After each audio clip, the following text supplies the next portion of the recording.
I read somewhere, let thy speech be better than silence or be silent.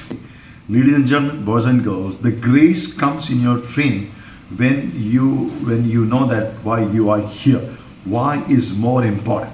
Then you need to continuously work on the how part, the delivery mechanism, and definitely the what. You need to keep developing, keep upgrading.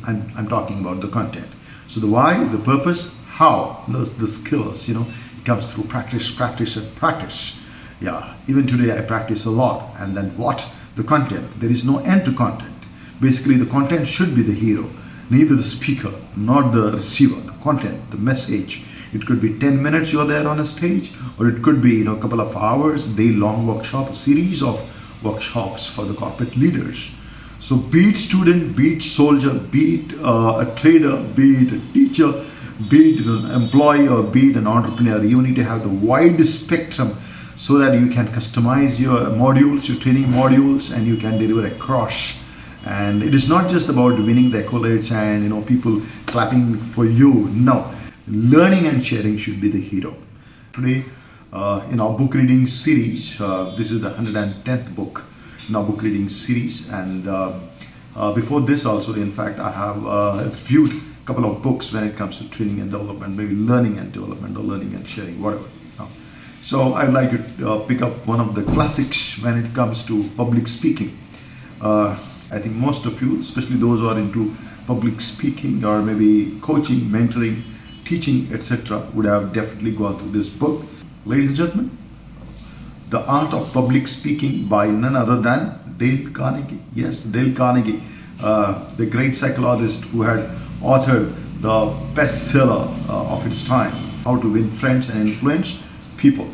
So Dale Carnegie with Jay Berg, SNV, they are here with this book, The Art of Public Speaking. I think 2 decades ago I have seen many of us, even including me, I have gone through a storytelling course from Dale Carnegie. Before we get into this book, allow me to mention a little bit about me. Ladies and gentlemen, I have approximately 28, 29 years of work experience mostly into corporate. I mean, approximately 18, 20 years into corporate, and later on I very consciously made a move into education sector because the purpose of my life is basically to contribute to the youngsters, especially those who are located into remote areas where the people don't reach out and they feel little deprived when it comes to employability skills or maybe the super skills, life skills I'm talking about.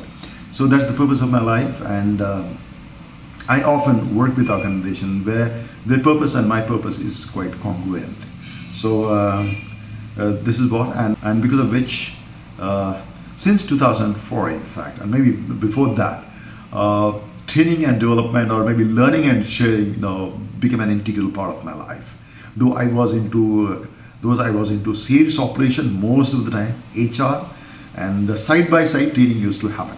So my take on public speaking, because me being an instrumental in certifying trainers, teams of trainers in some good organization also, and my own teams of trainers, and me myself as a very passionate trainer.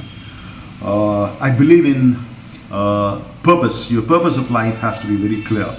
Purpose, why you want to be there when it comes to learning and sharing, why you have become a public speaker, the higher purpose. The purpose, when it's clear, you will be passionate about what you are doing, and then you need to speak with power. Power is the byproduct of it. I mean, the punch. So I believe in that. Jaisa munch, vaisa punch. So what are the contents of this book? Things to think of first. Acquiring confidence before an audience, the sin of monotony, efficiency through emphasis, and efficiency through emphasis. I mean, where you need to lay emphasis when it comes to words. I recall one of my activities when I used to deliver for the trainers, train the trainers, when it comes to the voice modulation or pitch, or maybe where we need to lay emphasis, because you can't be just screaming and shouting and emphasizing each and every word or sentence. That doesn't have any meaning. You need to emphasize on the most significant words which mean a lot for the audience when it comes to learning. So I used to have this statement, and I used to ask people to speak on that. For example, would you like to have coffee with me? So some people would like to say, would you like to have coffee with me? So for them, you is important. Some people used to say, would you like to have coffee with me. So for them, me is important. Some people used to say, would you like to have coffee with me? For them, coffee is important.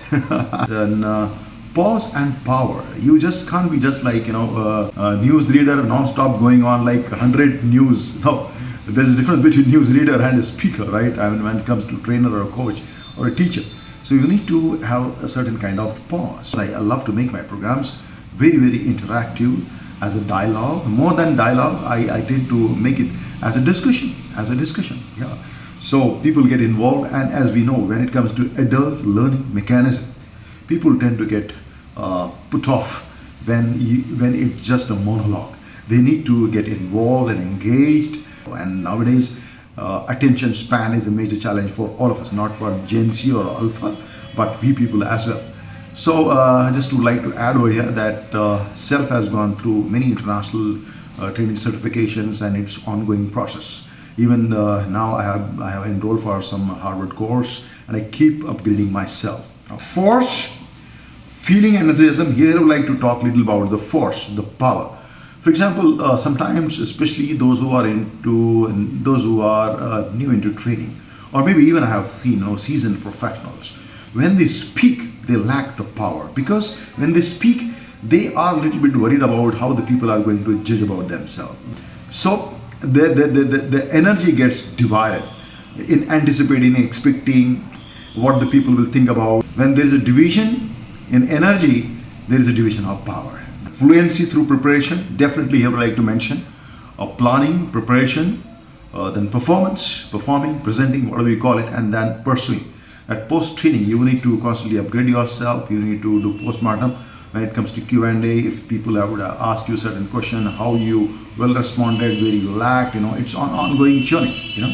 Then the voice, definitely you need to work on the voice modulation. I work a lot, and it says, monotony is the big sin, the sin of monotony. I actually, by nature, I don't like to be monotonous, founders of one of the biggest coaching institute in India. He is a fantastic singer, and I have seen in his motivational talk, invariably he will sing and he will make people also to sing. That's his strength. So let's recognize your strengths and play on your strengths. Few people would talk about their achievements when it comes to the higher studies or the PhD they have done. Maybe they would like to pull out certain data from the Harvard, or maybe some people would like to talk about their hobbies. Suppose they are into mountaineering, share certain experience of that, because that gives a lot of conviction. For example, me, I like to talk about the cinema, because that's my approach, cinema therapy. Most of my PowerPoints, every PowerPoint you will see, some of the slides will be taken from movies, certain message, what actually the message is. I would like to demonstrate by certain fitness activity. Not always, but sometimes when people know that who I am, and they request me to do some push-ups, so I definitely land up in doing that. That's fine, no problem. Few people, I have seen few ladies, if they are participating into beauty contest, they would like to talk about their achievements. It's fair. But you'll understand the posture and the gesture. Posture has to be like a Superman, which I really believe in. I mean, erect, confident, and hand movements, facial expression, eye contact basically. You would like to mention that your eye contact when you're facing an audience should be 180 degrees, from this corner to this corner, everybody, and not just looking at only a couple of people, those who respond to you. No, not limiting yourself or getting fixated only to the couple of people who are there in the audience. That's what, like lighthouse, that's what the eye contact is. And then methods of delivery, how you are going to utilize the icebreakers, the energizer, the activities, how you start, how you end, how you change, the activities, training activities, how you make the best use of props. But when the time is limited, suppose you are there only for 30 minutes or maybe, then don't waste time more into activities, because the message and the content is very, very important. Growing a vocabulary, here I would like to mention that every trainer, every speaker, every teacher, every facilitator, coach, they need to be well-read people. I learned this from Shah Rukh Khan. He's one of the most well-read person, and he's one of the great speakers. Yeah. Then memory training, right thinking, and personality. You need to work on your personality, your body, the way you dress up yourself. Everything goes hand in hand. You yourself should be like an icebreaker. Your personality speaks, making conversation effective. So let me quote over here that public speaking is not limited only to the public speakers.